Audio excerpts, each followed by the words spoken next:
You know that feeling when there's something you really want, but it feels, I don't know, just out of reach. And it's not like you don't have the chance. It's this internal thing holding you back. Yeah, that internal resistance. That's exactly what we're getting into today. Right.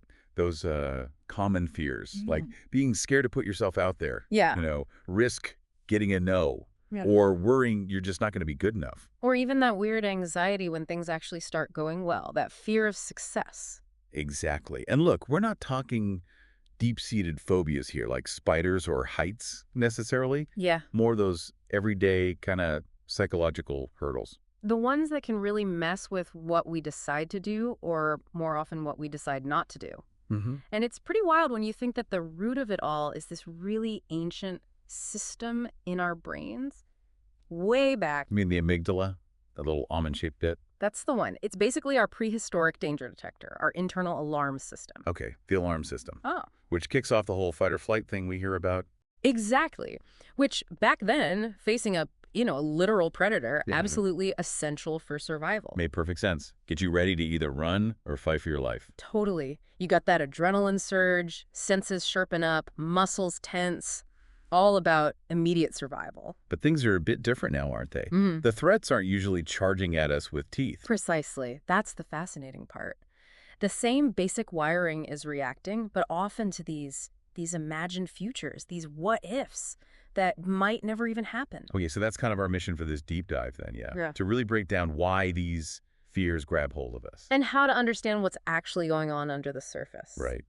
And then the big one, what can we actually do about it? Give you some solid ways to navigate through it. Yeah, maybe share a few stories too. Because let's be honest. We've all been there, definitely. So let's start right at the beginning. Biologically speaking, what is fear? Well, like we touched on, it's fundamentally this survival mechanism, hardwired. That amygdala, it's like the first responder, always scanning. Scanning for danger. Potential danger, yeah. Whether it's real physical danger or something our mind just interprets as a threat. And when it flags something, Bam, fight or flight kicks in, that whole cascade. that's it. The amygdala is part of this bigger network in the brain, all involved in processing emotions, but especially fear, threat. It's that early warning. So that explains the racing heart then, the sweaty palms. Even if the threat is just asking someone out, the amygdala is hitting the panic button anyway. Pretty much, yeah. Because back in those old environments, facing real danger, that instant physical reaction was crucial. Blood rushes to muscles, breathing, it's fast and shallow, senses on high alert. Ready to bolt or battle. Makes total sense for the saber-toothed tiger scenario. Right. But asking someone for their number, where's the physical danger there? Yet you can feel, well, you can feel pretty similar physically sometimes. And that's the really interesting bit. The brain's initial reaction can be surprisingly similar because it's anticipating a negative outcome, rejection in that case. Ah, okay. So rejection feels like a threat, emotionally. To that ancient system, yes. It's not going to kill you, obviously. But the potential for that emotional pain, that social sting, it can trigger the same old alarm bells. Maybe less intense, but similar physiological response. So the threat detector evolved for, like, lions and cliffs. Exactly. Immediate physical danger. And now it sometimes kind of misfires for social stress or performance anxiety. That's a great way to put it. It misinterprets those situations as a similar kind of threat, even though our physical safety isn't on the line. Triggers the same physical feelings. Wow. So this old wiring is lighting up for these purely psychological things, these what-if movies playing in our heads. What if they laugh? What if I fail? What if I make a fool of myself? Yeah, all those. And that's really key to grasp. So many of the fears holding us back today aren't about immediate physical survival. They're about these anticipated futures, these mental stories that often don't even come true. Okay, that helps frame it. Understanding the biology, the mismatch. So let's talk about some specific ones people wrestle with. Fear of failure must be huge. Oh, absolutely. Huge. That fear of not measuring up, falling short, whether it's our own standards or what we think others expect, it can be paralyzing. Yeah, it stops you from even starting sometimes. Definitely. It can manifest in different ways too, right? Like procrastination or overthinking. Oh, tell me about it. My first business venture, I was so terrified it would just implode, completely crash and burn. Yeah. What did that look like for you? Endless planning. Researching everything to death. It felt like if I could just plan perfectly, I could somehow avoid failure.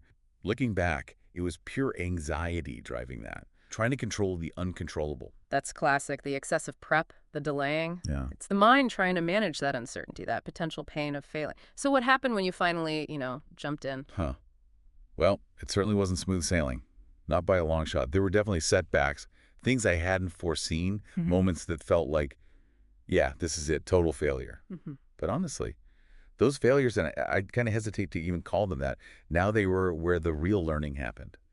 Way more than all that planning. That's so often the case. And weirdly, getting through those rough patches, it made me less scared the next time. I remember this one time, a key partnership just vanished, Mm. fell through completely. My first reaction was just sheer panic. Sure. But then having to scramble, figure out a plan B, it actually built something in me.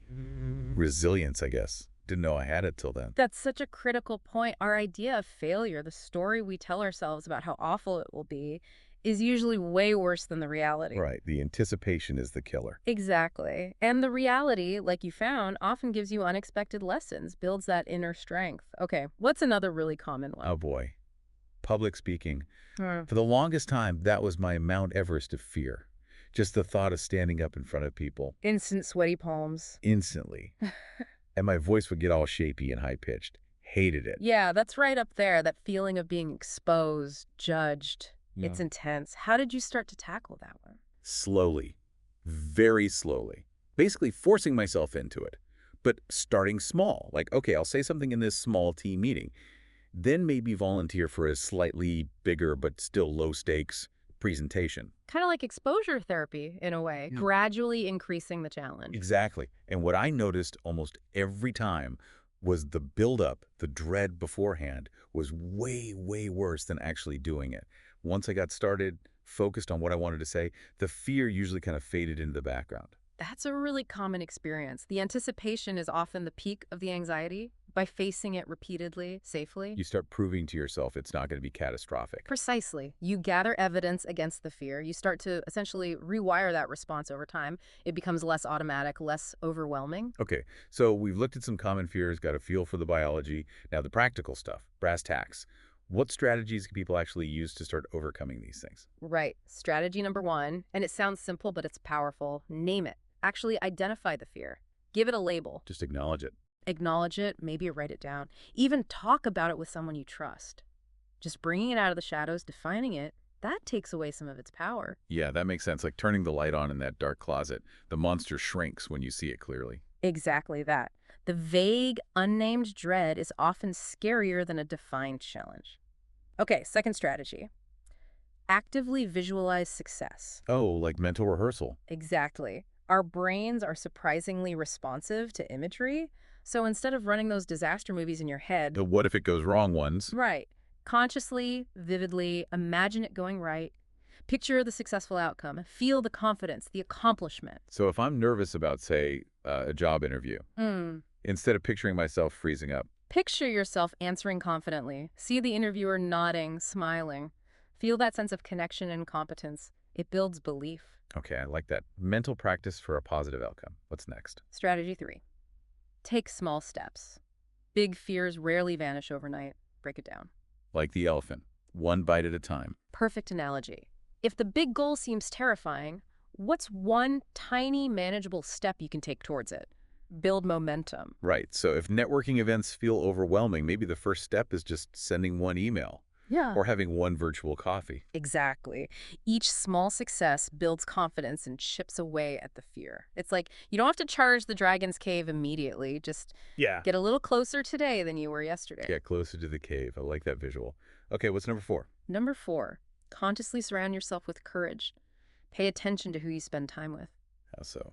Well, mindsets can be contagious. If you hang around people who are also playing it safe, stuck in their comfort zones, that can reinforce your own fear. Ah, I see. But if you're around people who are taking risks, trying new things, being bold, It can rub off. Their courage, their supportive attitude, their willingness to step out, yeah, it can make your own challenges feel more doable. Seek out those people. makes sense. Courage is contagious. Okay, one more. The last one for today, and it's a mindset shift. Learn to be okay with discomfort. Ooh, that's a tough one. We're kind of wired to avoid discomfort, aren't we? We are. But real growth, stepping outside that comfort zone, it almost always involves feeling A bit uneasy, a bit awkward, maybe even a little scared. So that feeling isn't necessarily a stop sign. Not at all. Often it's the opposite. It's a sign you're stretching, learning, expanding your capabilities. Recognizing discomfort as a sign of growth, not just danger, is huge. That's a powerful reframe. Feeling uncomfortable means I'm learning, not that something's wrong. Okay, wow, those are some solid strategies. They really can make a difference when applied consistently. Now, maybe we can layer in some wisdom from others who've thought deeply about this. Yeah, absolutely. Quotes can sometimes capture these ideas perfectly. Okay, here's one that really puts it into perspective. Everything you've ever wanted is on the other side of fear. George Adair said that. Wow, okay. Simple, but yeah, makes you stop and think, doesn't it?